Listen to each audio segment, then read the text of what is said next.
नेपालमा बसोबास गर्ने हुने र विश्वभरि छरेर बसेका सम्पूर्ण श्रमिक माटोप्रेमी नेपालीहरूलाई जय माटो, जय देश, जय नेपाल भन्न चाहन्छु।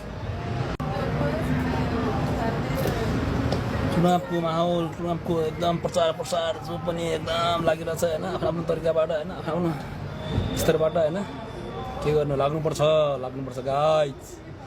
चुनावी अभियानमा लाग्नुपर्छ। चुनाव भनेको नै त्यो समय हो जुन बेला हामीले छान्न पाउँछ नेता, हाम्रो हिसाबमा चुन्न पाउँछ नेता। त्यही भएर गाइज चुनावमा आएको धेरै दामी हो, तर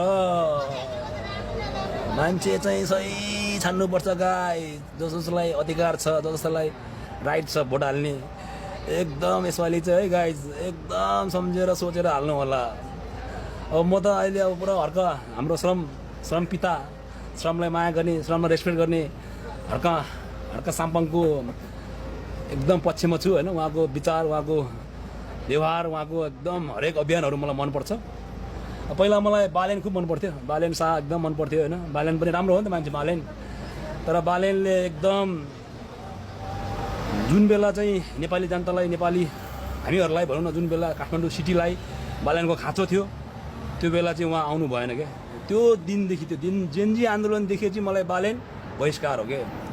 किनकि बालेनले चाहेको भए त्यो बेलामा हरेक कुराहरू रोकथाम गर्न सक्थ्यो कि हरेकले हरेकको फ्यान हो नि त, हरेकले उहाँलाई मन पराउँथ्यो नि त। जेनजी आन्दोलनमा उहाँ दमकल मात्रै लिएर आएको भएको भए मात्रै भए पनि कति कुराहरू यहाँ रोकिन्थ्यो कि। उहाँले मात्रै विरोध गरेको मात्रै भयो, नगर मात्रै भनेको भए पनि कति कुराहरू रोकिन्थ्यो कि त्यहाँ। तर हाम्रो बालेन शाह हेर्नुहोस् त्यो बेलामा कहाँ जानुभयो। बरु भक्तपुरको मेयरले बरु आफ्नो एरियामा अब दमकलसम्म व्यवस्था गर्यो भनौँ न, अब सक्रिय देखायो भनौँ न। अब सिटी बालेन सिटी भनेर चिनिन्छ। बालेन भनेको काठमाडौँको अब हिरो भनौँ न। अब हाम्रोमा यस्तो हामीले यति रेस्पेक्ट गर्थ्यो बालेन शाहलाई होइन। तर त्यो जेनजी आन्दोलनको बेलामा ऊ आफ्नो सिटीमा यत्रो इतिहासको धरोहर, यत्रो हाम्रो संविधान, हाम्रो अदालत, हाम्रो इतिहासहरू जल्दाखेरि खै उहाँको भूमिका उहाँको सिटी हो नि त। उहाँले सुरक्षा दिनु पर्थ्यो नि त, उहाँले सेक्युरिटी दिनु पर्थ्यो नि त। उहाँ आएर उभिएको मात्रै भएको भए मात्रै पनि कति कुराहरू कन्ट्रोल हुन्थ्यो। उहाँले भनेको कुराहरू सबले मान्थ्यो, तर यस्तो भएन। त्यो दिनदेखि मलाई त्यो बालेन शाह मन पर्न छोडेको। नत्र बालेन भनेको मलाई एकदम मलाई पनि मनमा बसेको हिरो हो हाम्रो बालेन। उहाँले पनि धेरै योगदानहरू दिनुभएको छ समाजमा होइन, आफ्नो ठाउँमा सिटीलाई राम्रो गर्नको लागि। तर उहाँ पनि चाहेको खण्डमा हामीले परेको बेलामा, आपद विपद यस्तो समस्या परेको बेलामा उहाँले साथ दिएन नि त बालेनले। उहाँ एकदम सेल्फिस रहेछ नि त। जेनजीहरूले उहाँलाई प्रधानमन्त्री बन आएर देश बना हेर भन्दाखेरि उहाँ आउनु भएन। उहाँ लुकेको उहाँ एकदम सेल्फिस रहेछ भन्ने कुरा बुझ्यो। त्यहाँदेखि मैले बुझेँ कि उहाँले चाहेको भए त्यो 6 महिनाको टाइममा पनि उहाँले आफ्नो हातमा लिएर उहाँले सकेसम्मको उसले राम्रो गर्न सक्नुहुन्थ्यो। तर त्यो पनि उहाँले चाहेन। उहाँ आउँदै आएन। उहाँ मिडियामा चाहिँ कहीँ आउनु भएन। उहाँ लापत्ता भूमिगतै भयो, अन्डरग्राउन्डै भयो भनौँ न हाम्रो बालेन शाह। अनि यो के को लागि, अब सर्ट टाइम ऊ प्रधानमन्त्री नबन्नको लागि, बरु त्यसको भर्सेस हेर्नुहोस् त्यहाँ बालेनको भर्सेसमा अब हाम्रो अर्को मेयर हर्कमान साम्पाङ, उहाँ त्यस्तो आपदको बेलामा यस्तो घडीमा पनि उहाँ काठमाडौँसम्म आएर म प्रधानमन्त्री बन्छु, म सर्ट टाइम 6 महिना भयो भने म देश भ्रष्टाचारीदेखि लिएर म हरेक कुराहरू यो जलेको हरेक कुराहरूलाई म ठाउँमा ल्याउँछु, म सही ठाउँमा म श्रमदान गरेर श्रम अभियान चलाएर म श्रम पिता भएर म योगदान गर्छु भन्दाखेरि पनि उहाँलाई चान्स दिएन। उहाँलाई चान्स दिएको भए भने एटलिस्ट अहिले यो सक्रिय हुँदैन थियो। यो हरेक पार्टीहरू हरेक यो अहिले यतिसम्मको सक्रिय हुँदैन थियो। किनकि अहिले सक्रिय हुनु भनेको नै अब पहिलाको त्यो रङ डिसिजन लिएर हो नि त, रङ डिसिजन। त्यही भएर रङ डिसिजन लिनु नै हाम्रो नेपालीको एकदम मूर्खता हो कि। अनि त्यही भएर मलाई अहिले हर्कमान हाम्रो श्रम पिता मलाई मनपर्ने कारण त्यो, त्यसको अभियानमा म अहिले एकदम जुटेको कारण त्यो। किनकि अब आन्दोलन त भइसक्यो, यत्रो क्षति नोक्सानी, यत्रो इतिहासदेखि लिएर यत्रो संविधान, यस्तो अनेक कुराहरू सब नष्ट भयो नि त। नष्ट भयो, त्यसलाई रोक्न सक्थ्यो त्यो बालेनले, सक्थ्यो। बालेन सिटी उहाँले चाहेको भए यो सब रोकथाम हुनु सक्थ्यो, उहाँले गर्न सक्थ्यो। उहाँ यो आन्दोलनमा आएर अगाडि आएर उभिएको मात्रै गएको भए पनि यो यतिसम्मको बेसङ्ग हुँदैन थियो। तर उहाँ चाहेन, उहाँले त प्रोत्साहन दिएको जस्तो भयो उहाँ त। अनि यो के को लागि, मान्छे मारेर मान्छे सत्तामा प्रधानमन्त्री बन्नको लागि यत्रो आन्दोलन गर्नु, यत्रो आन्दोलन रच्नु जस्तो मलाई फिल भयो कि। त्यो भनेपछि एकदम रङ हो। त्यो यस्तोलाई साथ दिएर समर्थन दिएर हामीले कामै छैन। भोलिको दिनमा प्रधानमन्त्रीको लागि अर्को माथिल्लो पद दिनको लागि कुनै विदेशी देशहरूले उहाँलाई आदेश दियो भने उहाँलाई भन्यो भने फेरि हामीलाई साथ छोडिदियो भने अनि फेरि हामी के कसको समर्थनमा कसको। त्यही भएर गाइस तपाईँले कुरा बुझ्नुभयो होला। किनकि अहिले मलाई बालेन भन्दा पनि हर्कामान साम्पाङ मनपर्ने कारण किन भन्ने कारण त्यो हो। हर्कामान साम्पाङको एरियामा हेर्नुहोस् धरान सिटी कस्तो विकसित छ, कस्तो बनाइसक्यो, कस्तो ठाउँबाट कस्तो बनाइसक्यो। त्यहाँनिर यो जिन्जी आन्दोलनको बेलामा कहीँ क्षति भयो, कहीँ नोक्सानी भयो, कहीँ केही भयो, केही भएन।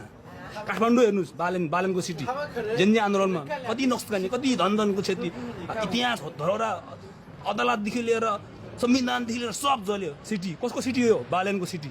बालेनको के हो? बालेनको कर्तव्य होइन त्यो, त्यसको सेक्युरिटी सिस्टम उसको रेस्पोन्सिबिलिटी होइन त्यहाँ उसले निभाउनु पर्ने। त्यो बेलामा ऊ कहाँ गयो? As a mayor, as a public service, त्यो बेलामा उहाँले उसको कर्तव्य कोही निभाएको उहाँले। भोलिका दिनहरूमा उहाँ प्रधानमन्त्री भइसकेपछि उहाँले पनि त्यस्तै गर्नुभयो भने, उहाँ अन्डरग्राउन्ड भइदियो भने यसको जिम्मा कसले नि? तपाईँहरू लिनुहुन्छ? बालेनको फ्यानहरू लिनुहुन्छ? यो सबै बालेनको फ्यानहरूलाई हो। म पनि पहिला बालेनको फ्यान थियो। बालेनलाई मैले धेरै मन पराउँथ्यो। तर हेर्नुहोस् त्यो जिन्जी आन्दोलनमा उहाँको योगदान हेर्नुहोस्। उहाँले के गर्नुभयो जिन्जी आन्दोलनमा? उहाँले दिनुभएको योगदानहरू हेर्नुहोस्। अन्डरग्राउन्ड भएर उहाँ कुनै ठाउँमा अगाडि आउनु भएन। न जिन्जीको मरणको दिनमा उहाँलाई र्याली निकाल्दाखेरि उहाँ आउनुभयो, न त्यो जिन्जी आन्दोलनमा उहाँ रोक्नु आउनुभयो, न कुनै स्ट्याटसमा उहाँले रोक्नुहोस् नगर्नुहोस् भन्नुभयो। उहाँ त फुल समर्थनको साथमा उहाँ अगाडि बढेको रहेछ। जिन्जी आन्दोलन गर्नुको ब्यागमा उहाँ बालनको पनि ठुलो हात जस्तो लाग्छ मलाई अहिले मैले बुझ्दाखेरि। किन उहाँले चाहेको भए उसको सिटी उहाँले बजाउन सक्थ्यो, मजाले सक्थ्यो। उहाँ एज अ मेयर, आज श्रम पिता, आज उसको फ्लोर्स फ्यानहरू कति थियो। म पनि उसको फ्यान फ्लोरमा पर्छ। मैले पनि बालेनलाई धेरै माया, धेरै रेस्पेक्ट गर्थ्यो। किनकि उहाँले सिटी धेरै राम्रो बनायो, सिस्टममा राख्यो। तर त्यो अरूको यो आप्रवासी यो जग्गा लुचेको, यो अर्काको जग्गा माचेको भन्दैमा दोजर चलाएर मात्रै यो राम्रो काम भनेर मात्रै भएन नि त। एक्जामको बेलामा मेन एक्जाममा तपाईँ फेल खायो। तपाईँहरूको जुन बेला बालेनको फ्यान छ त्यो फेल खायो। जुन आपतकालीन घडीमा जुन समस्या पर्दाखेरि, आपत विपद पर्दाखेरि जुन बेला बालेनको खाँचो थियो त्यो बेला बालेन अन्डरग्राउन्ड भयो, हरायो। ऊ सेल्फिस भएर ऊ साइलेन्ट बसिदियो। कसैको लागि काहीँ पनि उसले साथ समर्थन उसले दिएन। उसको सिटीमा यत्रो आगछनी, यत्रो धनजन, यत्रो इतिहास, यत्रो अब अदालतदेखि लिएर संविधानदेखि लिएर कानुन सब जलेर नष्ट भयो। तर उसले केही योगदान दिएन उहाँ रोक्नको लागि। भनेपछि उसलाई प्रधानमन्त्री, यो बालेनलाई प्रधानमन्त्री बनाएर गर्ने के त भविष्यमा पनि यस्तै भयो भने, यसरी ऊ अन्डरग्राउन्ड भइदियो भने को जिम्मा लिने? तपाईँहरू लिनुहुन्छ जिम्मा? त्योभन्दा त कति बेस्ट हाम्रो हर्कमान साम्पाङज्यू। उहाँ त कमसेकम मेहनत गर्नुपर्छ। मेहनत गरे पनि, श्रम गरे पनि मात्रै देश विकास हुन्छ। हरेक देशहरू श्रम गरेर नै विकास भएको छ। त्यही भएर हामी पनि श्रम गर्नुपर्छ। धेरै खोक्नु मात्रै हुँदैन, काम धेरै गर्नुपर्छ। खोकेर मात्रै काम देश विकास हुँदैन भनेर उहाँले बारम्बार भनिरहेको छ नि त। उहाँ सिङ्गल मान्छेले बोल्दा अहिले अब एउटा मेयर हुँदा अहिले प्रधानमन्त्रीको दावेदारसम्म उहाँ भइसकेको छ। उहाँ त गर्न खोजिरहेको छ नि, उहाँ त गर्न खोजिरहेको छ। तपाईँ हामीले किन कुरा नबुझेको? तपाईँ हामीले किन उहाँलाई साथ नदिएको? ल भन्नुहोस् त। अनि बालेन पनि राम्रो हो मान्छे, मैले नराम्रो भनेको छैन। तर बालेनले हामीलाई चाहेको बेलामा, हामीलाई साथ समर्थन चाहेको बेलामा, हामीलाई उसको आवश्यक बेलामा ऊ किन आएन त? ऊ सेल्फिस भयो नि त। ऊ 6 महिनाको सर्ट टाइमको लागि ऊ काम गर्न ऊ चाहेन। उसलाई लङ टाइमको लागि उसलाई प्रधानमन्त्री हुनु उसलाई चाहना रहेछ भनौँ न। अब मेयरबाट ऊ डाइरेक्ट प्रधानमन्त्री हुनु धेरै गाह्रो भयो। त्यही भएर उसले आफैले नै अब यो जिन्जी आन्दोलन उसले रचेको रहेछ भनेर यसरी कुरा बुझौँ त अहिले हामी। नभए उसले चाहेको भए त उसको सिटी उसले बजाउन सक्थ्यो नि त। ऊ त बालेन त अब सिटी एज अ बालेन भनेको त ऊ त पिता हो नि त काठमाडौँ सिटीको त। उसले त काठमाडौँ सिटीमा धेरै राम्रो उसले त एकदम विकास गरेको हो नि त उसले त। अनि यत्रो विकास गरेर लास्टमा सबै जलाउनुको लागि गर्नु विकास। अनि हामीले के सोच्ने? अब कुन हिसाबमा उहाँलाई समर्थन गर्ने बालेन सरलाई? म पनि उहाँको फ्यान हो। तर त्यो आपतको घडीमा, त्यो विपदको घडीमा उहाँ किन आउनु भएन पब्लिकमा? त्यो यत्रो आगो, यत्रो धनजन हुँदाखेरि, यत्रो इतिहास, यस्तो अदालत जल्दाखेरि, सिंहदरबार जल्दाखेरि, संविधानहरू जल्दाखेरि उहाँ किन आउनु भएन उसको सिटीमा? के दोजर लिएर मात्रै आउने उहाँ? के दोजर लिएर यो खान नपाएको योमा के आफूलाई एक छाक टार्नको लागि बाटोमा यो तरकारी बेच्दा आफ्नो गुजारा चलाउने श्रमिकहरूलाई लखड्न मात्रै बालेन आउने हो? मेन आपतको घरमा बालेन आएन, बालेनले साथ दिएन। त्यही भएर मलाई बालेन मन पर्दैन। साथीभाइ हो, तपाईँहरूले पनि कुरा बुझ्नु होला। सेल्फिसनेस भोलिका दिनहरूमा प्रधानमन्त्री भएर पनि उहाँले यस्तै गर्यो भने तपाईँ हामी नै जिम्मेवारी हुनुहुन्छ यसको। अहिलेसम्म हाम्रो देश, हामी यस्तो, हाम्रो अवस्था यस्तो हुनुको कारण पनि तपाईँ हामी नै हो। तपाईँ हाम्रो नै गल्तीले गर्दाखेरि नि अहिलेसम्मको भ्रष्टाचारी नेताहरूले सत्तामा बसेर शोषण गरिरहेको छ। यो सबै कमजोरी कसको? तपाईँ हाम्रो हो।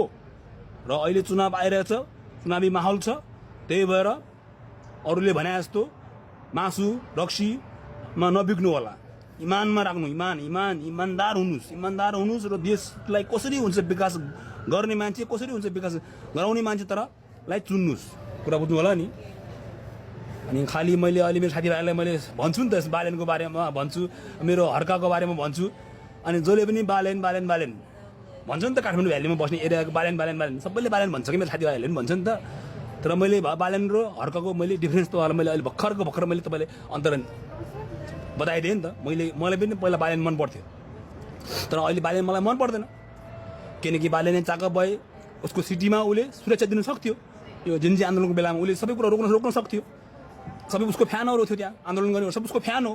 ऊ आएर उभिएको मात्रै गयो भने त्यहाँ हाम्रो 17-18 जना हाम्रो विद्यार्थी साथीभाइ जेन्जीहरू मर्दैन थियो होला, यत्रो अब हाम्रो इतिहासको धरोहरहरू जल्दैन थियो होला, हाम्रो संविधान हाम्रो अदालतहरू हाम्रो जल्दैन थियो होला।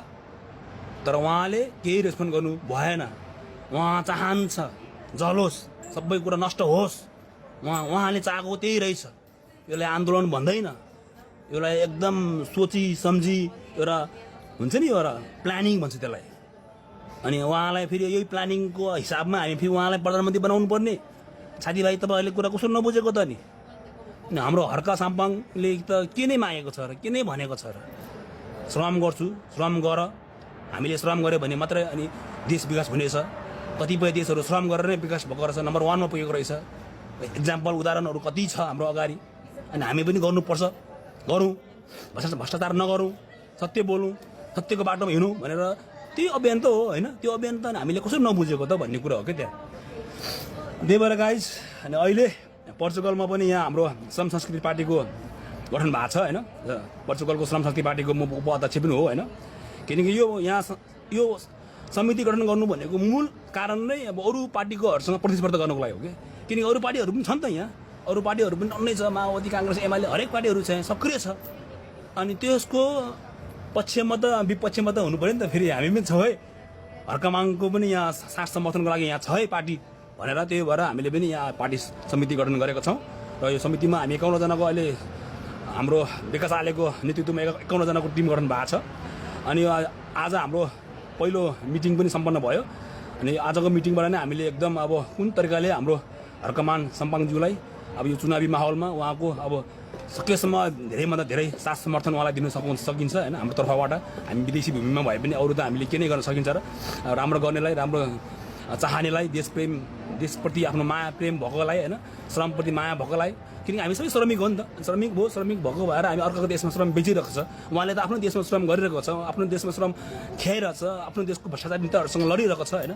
उहाँको योगदान त धेरै छ कि। हामी त यति पनि लड्न सकेन, यति पनि गर्न सकेन। त्यही भएर हामी अर्काको देशमा आएर अर्काको देशमा श्रम बेचेर बसिरहेको छ। त्यही हिसाबमा पनि अब श्रमिकको नाताले पनि अब श्रम गर्नेलाई माया गर्नुपर्छ भन्ने हिसाबमा पनि हामी यहाँ पोर्चुगलमा पनि हामीले कार्य समिति हाम्रो हर्कमान साम्पाङको पार्टी समिति गठन गरेको छ। र अबका दिनहरूमा हाम्रो केन्द्रको निर्णय अनुसार नै हामी यहाँ हाम्रो हरेक कार्यक्रमहरू अगाडि बढाउने हामीले निर्णय गरेका छौँ।